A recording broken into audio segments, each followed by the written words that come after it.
कर्जे से आप परेशान हो चुके हैं, आपके ऊपर कर्जा है, तकलीफें में हैं, परेशानियों में आप फंस गए हैं। आप ये सोचते हैं कि परमेश्वर मेरे जीवन से इस कर्जे को क्यों नहीं निकालता है, इस कर्जे से मैं कब बाहर आ जाऊंगा। बहुत सारे लोग मुझे धमकियां देते हैं, कर्जे वाले मेरे घर आ जाते हैं, परेशान कर देते हैं। अगर आप कर्जे से निकलना चाहते हैं तो परमेश्वर का वचन आपको इस कर्जे से बाहर निकाल सकता है। अगर आप सोचते हैं कि मुझे कोई और रास्ता मिले और कोई और सरल रास्ता मिले, तो मैं आपको बताता हूं कि परमेश्वर के वचन से सरल कुछ भी नहीं है। सबसे पहले अगर आप कर्जे से निकलना चाहते हैं तो परमेश्वर के वचन से आपको अपने आप को सीखना है कि क्या परमेश्वर मेरे जीवन के लिए क्या चाहता है, परमेश्वर की मर्जी मेरे जीवन के लिए क्या है। परमेश्वर क्या चाहता है कि मैं कर्जे में रहूं, या परमेश्वर चाहता है कि मैं इस गरीबी से बाहर आ जाऊं, कर्जे से बाहर आ जाऊं, बीमारियों से बाहर आ जाऊं। क्या परमेश्वर की मर्जी क्या है। तो देखिए, यीशु मसीह के पास एक कोढ़ी आता है और वो कोढ़ी यीशु मसीह के पास आकर कहता है, प्रभु यदि तू चाहे तो मुझे इस कोढ़ से शुद्ध कर दे। और यीशु ने कहा, मैं चाहता हूं कि तू इस कोढ़ से शुद्ध हो जाए, और वो तुरंत ठीक हो गया। परमेश्वर से जब ये पूछा गया कि प्रभु क्या तू चाहता है कि मैं कोढ़ से ठीक हो जाऊं, तो यीशु ने जवाब दिया, हां मैं चाहता हूं कि तू ठीक हो जाए।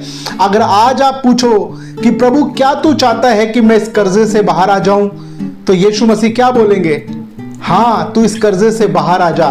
परमेश्वर हर एक उस बात के लिए हां बोलेंगे जो आपके लिए परमेश्वर ने पहले से रख दी है। परमेश्वर की इच्छा है कि आप आशीष पाएं, तरक्की पाएं, उन्नति पाएं, आप इस पृथ्वी में श्रेष्ठ लोगों में गिने जाएं, क्योंकि परमेश्वर की इच्छा है कि वो आपको श्रेष्ठ बनाए।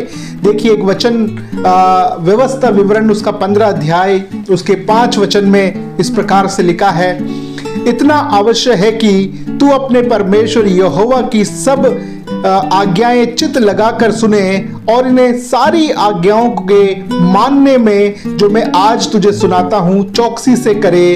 तब तेरा परमेश्वर यहोवा अपने वचन के द्वारा तुझे आशीष देगा, तू बहुत जातियों को उधार देगा, परंतु तुझे किसी से उधार लेना ना पड़ेगा। यानी कि परमेश्वर चाहता है कि आप किसी से कर्जा ना लें, आप किसी के कर्जे में ना दबें। परमेश्वर की इच्छा है कि आप दूसरों को उधार देने वाले बने, आप उधार लेने वाले ना बने, परंतु उधार देने वाले बने। परमेश्वर के वचन से अपने आप को आपको भरने की आवश्यकता है, और ये जानने की आवश्यकता है कि परमेश्वर की इच्छा है कि आप किसी भी प्रकार के कर्जे में ना दबें। परमेश्वर चाहता है कि आप दूसरों को कर्जा दें, आप दूसरों को देने वाले बने, लेने वाले ना बने। परंतु बार बार हम लेने की इच्छा रखते में, जब तक हमारी आर्थिक उन्नति के लिए हमारा माइंड सेट होना बहुत जरूरी है। परमेश्वर के वचन के अनुसार हमें अपने माइंड सेट को लेकर आना है कि मैं ये जान लूं, एक गरीबी की मानसिकता को छोड़ना है, एक लालच की मानसिकता को छोड़ना है, किसी से कुछ प्राप्त करने की मानसिकता को छोड़ना है, लेकिन केवल परमेश्वर के वचन पे चलना ही आपके लिए भला होगा, और आप आर्थिक उन्नति और भौतिक उन्नति और शारीरिक उन्नति, मानसिक उन्नति, सब चीजों में उन्नति पा सकते हैं। केवल परमेश्वर का वचन आपको ऊंचा कर सकता है। Praise the Lord.